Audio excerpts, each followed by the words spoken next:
Hello guys! Good morning and good afternoon sa inyong lahat. Ayan, Merry Christmas po sa ating lahat. Ayan, ang tagal na nating hindi nakapag-upload ng ating videos guys kasi sobrang na-busy tayo nung last summer.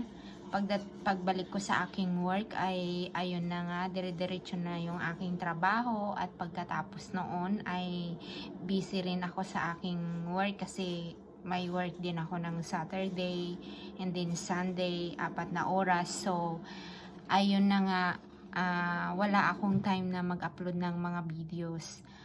Pasensya na kayo guys sa mga nagtatanong sa akin dyan sa YouTube channel ko. Ayan, nagbabalik po ulit si Ilocana Jai Polan. Ayan, ito na naman po ako ulit guys. Ayan, sasagutin natin yung inyong mga katanungan about dito sa Poland. And ayun, kasi umalis na ako sa aking work, so magkakaroon na tayo ng time ngayon para gumawa ng ating video. So ang tagal din, no, 3 months na hindi ako nakapag-upload ng aking video. Akalain nyo yun.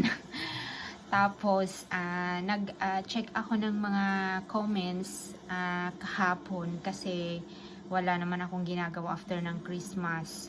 So, may mga katanungan doon na sabi ko, kailangan ko yung sagutin yung mga ibang katanungan nyo. Siyempre, naumpisahan ko na yung channel ko na ganun sa mga gustong malaman kung ano yung buhay dito sa Poland. So, gusto kong ituloy ulit sa inyo guys, sa mga nagtatanong. Siyempre, at gusto ko na rin magkaroon kayo ng idea about sa Poland and gusto ko rin makatulong sa inyo kung ano yung gusto nyong malaman. Ayun, shout out sa aking mga subscriber dyan na solid subscriber na kahit na hindi tumigil ako ng pag-upload ng mga videos, yung mga iba ay nagko-comments pa rin dyan at sinasabi na bakit ang tagal mong nag-upload, ang inaantay nila yung mga upload kong mga videos. Thank you guys sa inyo, sa shout out sa mga subscriber ko dyan na from Taiwan and Singapore, Hong Kong and Dubai and Riyadh.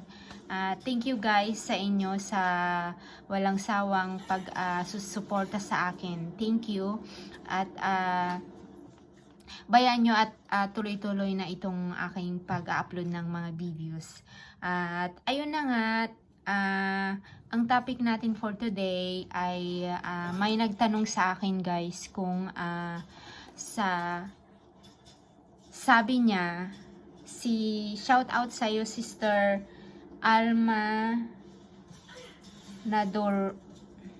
Nadorgo. Kay Sister Alma Nadorgo, yung tanong niya, yung kanyang katanungan ay sabi niya, "Hi po sis, pinapayagan po bang mag-work dyan ang isang buntis?" So, eksakto yung katanungan mo sisi kasi it happens to my friend dito na buntis din siya. So, ayun na nga, pwede siyang mag-work dito kung nandito na siya, 'di ba? Na pag nandito na siya sa Poland at nakakapagtrabaho na siya, oo, pwede siyang mag-work dito hanggang mag-file siya ng kanyang maternity leave. So, pagka pumunta ka naman dito na buntis ka na, syempre hindi naman pwedeng mag-work na pagka pumunta ka dito at buntis ka na, syempre. Pero pag nandito ka na sa Poland at nagtatrabaho ka na tapos bigla kang nabuntis, oo, pwede siyang mag-work pa. At ang kagandahan noon dito sa Poland kasi pagka buntis ka na nandoon ka sa isang kumpanya nagtatrabaho, pag ang hawak mo na kontrata is yung contract of mandate, ganyan, basta yung kontratang may maternity leave, hanggang kahit 1 taon yung maternity leave mo, babayaran ka nila, pero hindi na yung buong sahod mo. Siguro mga 70% yun. Pero at least, 'di ba, kahit na naka-maternity leave ka, may sahod ka pa din. At saka wala kang babayadan doon sa ospital, yung gagastusin mo. At saka kung gusto mong mag-leave nga ng 1 taon, pwede at babayaran ka pa rin nila. So yun na ang kagandahan nito. Pero i-check nyo yung mga kontrata nyo kung kabilang ba doon yung may maternity leave kayo. Kasi yung nangyari nga sa aking ka-work dito na hindi siya na-aproba ng maternity leave, pero dapat naman talaga na may maternity leave siya. Pero yun nga ang nangyari. Pero kung sa company kayo nag-work, of course, maganda yung kanilang patakaran sa company about sa maternity leave. Kaya, ayun ang inyong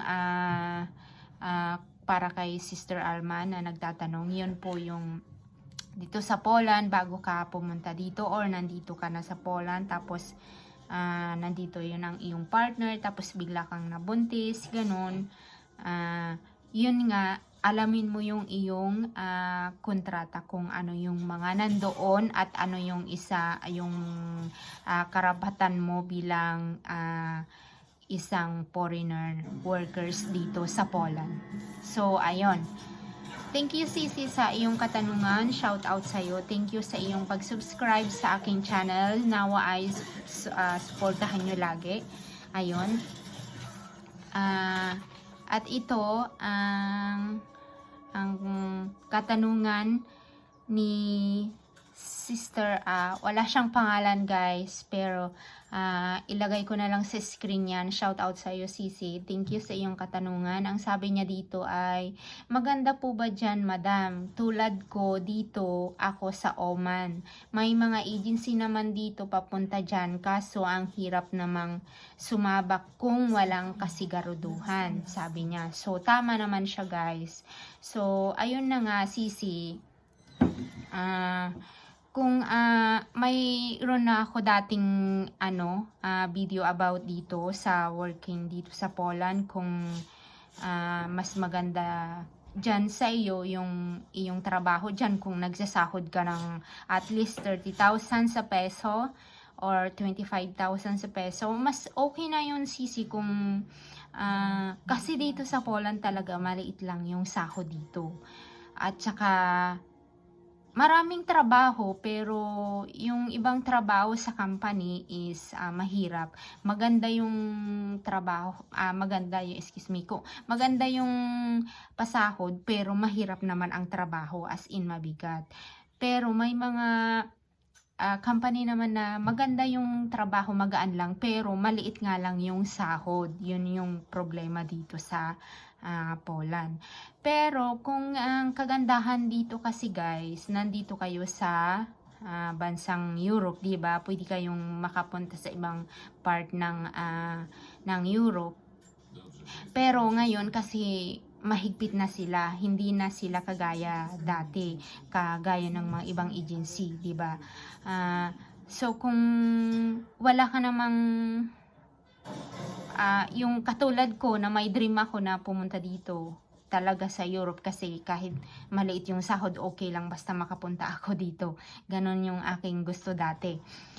Pero kung ikaw ay yung sahod mo dyan is nasa ganyan na na level, yung nasa 30, mga more or mas malaki pa, kung ako sa'yo, Sisi, siguro mas maganda na lang na mag-stay ka dyan kung nasaan ka sa work mo, kung ayos naman yung iyong trabaho dyan.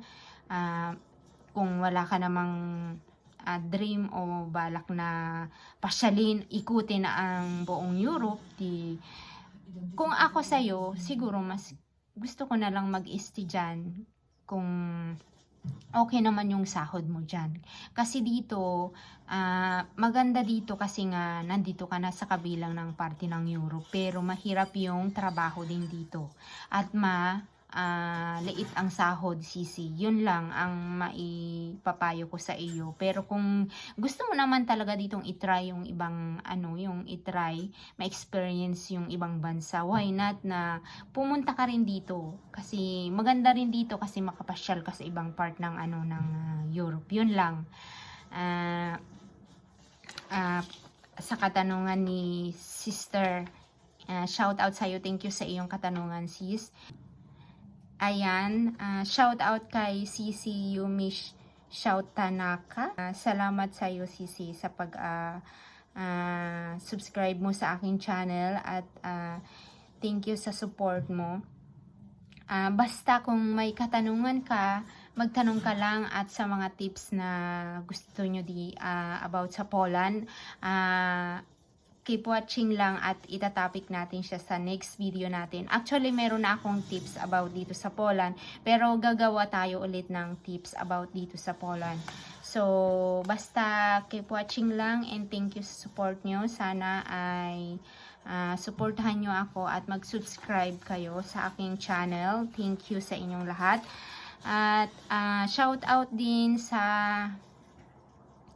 kay Amber Roses. Sabi niya, sis, anong agency mo? Anong agency mo? Sabi niya. So, tinatanong niya kung ano yung agency natin. Ang agency ko, sis, ay Artelec Agency. Galing ako ng Hong Kong. So, ayun yung aking agency. Hindi ko alam kung nagpapaalis pa sila ngayon, pero parang ang mayroon sila ngayon is Hungary. Ewan ko kung mayroon silang Poland pa. Pero i-try mo i-check yung kanilang page diyan sa Facebook page nila, Artelec Agency. Tapos makikita mo yan. Pwede ka ring mag-message diyan sa kanila kung gusto mong malaman kung ano yung mga hiring nila ngayon. So, ayun lang sa mga nagtanong, sa mga ibang katanungan na hindi ko nasagot dito sa mga comment section natin. Sa next vlog na lang natin, guys. And see you sa next vlog natin. Salamat sa inyong lahat, and Merry Christmas and Happy New Year.